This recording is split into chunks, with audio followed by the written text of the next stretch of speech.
Hi అండి, అందరికీ నమస్కారం. Welcome to my channel. ఈ వీడియోలో ఏపీ సర్వీస్ పెన్షనర్లకి మరియు ఫ్యామిలీ పెన్షనర్లకి అతి ముఖ్యమైన సమాచారం అండి. పెన్షనర్లు కనుక పీపీఓ పోగొట్టుకుంటే డూప్లికేట్ పీపీఓ కోసం ఈ విధంగా అయితే అప్లై చేసుకోవాలండి. సో ఈ విషయాన్ని అయితే అందరికీ ఈ వీడియోని షేర్ చేయండి. సో మిగతా వారందరూ కూడా తప్పక తెలుసుకోవాల్సిన విషయాలు అయితే ఇందులో ఉన్నాయి. దయచేసి వీడియోని ఎక్కడే కానీ స్కిప్ చేయకుండా ఎండ్ వరకు చూడండి. అప్పుడే పూర్తి ఇన్ఫర్మేషన్ అర్థమవుతుంది. అలాగే వీడియోకి తప్పనిసరిగా ఒక లైక్ అయితే చేయండి. చాలామంది లైక్ చేయడం మర్చిపోతున్నారు. ఇక విషయానికి వచ్చినట్లయితే ఏపీ గవర్నమెంట్ పెన్షనర్ల పీపీఓ మిస్ అయితే డూప్లికేట్ పీపీఓ పొందడం ఎలానో ఇప్పుడు ఒకసారి తెలుసుకుందాం. పెన్షనర్స్కు చెందిన పీపీఓ కనిపించకపోతే దొరకదని దిగులు పడవలసిన అవసరం లేదండి. ఆ పెన్షనర్ ఫ్యామిలీ లేదా పెన్షనర్ లేదా ఫ్యామిలీ పెన్షనర్ వారి వారసులు డూప్లికేట్ పీపీఓ కోసం అయితే వారి యొక్క జిల్లా అధికారికి పెన్షన్ పొందుతున్న సబ్ ట్రెజరీ అధికారి వారి ద్వారా ఓ దరఖాస్తు పంపవలసి ఉంటుంది. సో జిల్లా ట్రెజరీ అధికారికి ఇప్పుడు ఏదైతే పెన్షన్ పొందుతున్న సబ్ ట్రెజరీ అధికారి కార్యాలయం వారి ద్వారా అయితే ఒక దరఖాస్తు పంపుకోవాలి. దీని కొరకు ముందుగా మన నివాస ప్రాంతపు పోలీసు స్టేషన్లో మన పీపీఓ మిస్ అయ్యింది అని, అయితే దొంగలించబడింది లేదా ఎక్కడో పడిపోయింది లేదా కాలిపోయింది అన్న కారణాల చేత అది చాలా అవసరమైనది కావున, సో ఈ విధంగా ఒక కంప్లైంట్ చేయాలండి. అది చాలా అవసరమైనది కావున ట్రేస్ చేయమని ఒక కంప్లైంట్ ఇవ్వాలి.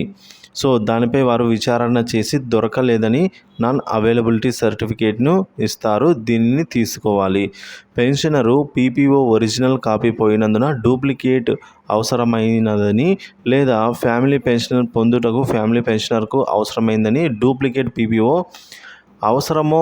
ఎందుకు అవసరమో వివరంగా వ్రాస్తూ డూప్లికేట్ ఇప్పించమని ఒక తెల్ల కాగితం పైన దరఖాస్తు రాసి అందులో సర్వీస్ పెన్షనర్ పేరు, పీపీఓ నెంబరు, బ్యాంక్ ఖాతా వివరాలు, అడ్రస్సు, అలాగే ఆధార్ డీటెయిల్స్, చివరగా తీసుకున్న పెన్షన్ వివరాలు రాసి ఏటీఓ లేదా ఎస్టీఓ గారి ద్వారా డిటిఓ డిస్ట్రిక్ట్ ట్రెజరీ ఆఫీసర్ గారికి అయితే దరఖాస్తు చేసుకోవాల్సి ఉంటుంది. దరఖాస్తుతో పాటుగా పోలీసు వారి నుండి తీసుకున్న non availability certificate, PPO xerox, bank passbook మొదటి పేజీ బ్యాంక్ పాస్బుక్ది, సో నిర్ణీత ఫీజు 50 రూపాయలు చెల్లించి చలానా ద్వారా చెల్లించి వీటన్నిటిని జతపరచాలండి. వీటన్నిటిని జతపరిచి ట్రెజరీ అధికారి కోరితే పీపీఓ పోయిందని, దొరకలేదని, భవిష్యత్తులో పీపీఓ తిరిగి దొరికితే దాన్ని తిరిగి వారికి అందించగలనని వివరంగా అఫిడవిట్ రాసి ఇవ్వవలసిందిగా ఇవ్వాలండి.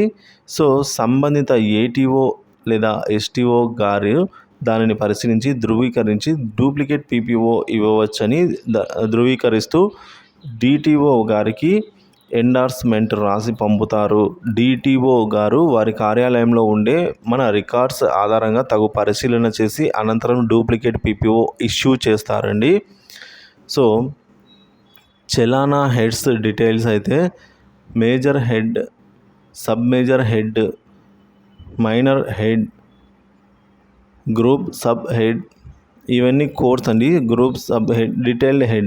సో ఈ విధంగా ఒక్కొక్క దానికి ఒక అమౌంట్ అయితే 50 రూపాయలు. Purpose for which amount is deposit per issues of duplicate PPO. So ఈ డూప్లికేట్ పీపీఓ మనం పొందుటకు 50 రూపాయలు చలానా ద్వారా కట్టవలసి ఉంటుంది. మొదటగా అయితే నియరెస్ట్ పోలీస్ స్టేషన్లో కంప్లైంట్ చేసి నాన్ అవైలబిలిటీ సర్టిఫికేట్ తీసుకోవాలి. అది తీసుకొని మీ సబ్ ట్రెజరీ ఆఫీస్ వారి ద్వారా డిటిఓ గారికి అయితే లేఖ పంపవలసి ఉంటుందండి.